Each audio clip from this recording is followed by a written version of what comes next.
Македонците од Тирана, Голо Брдо и Корча бараат децата да го учат својот мајчин јазик.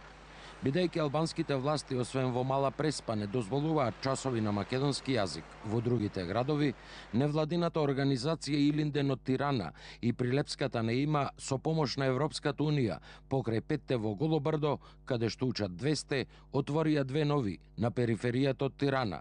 Таму сега учат 50 деца.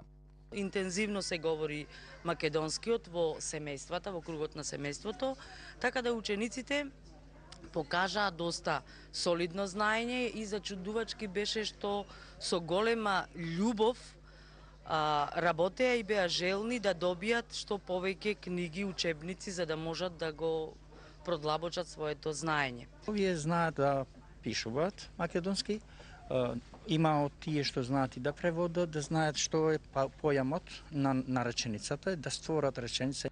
Привремено реконструираните простории се претесни да ги примат сите кои сакаат да го учат македонскиот. Овде учиме јазикот, македонскиот јазик.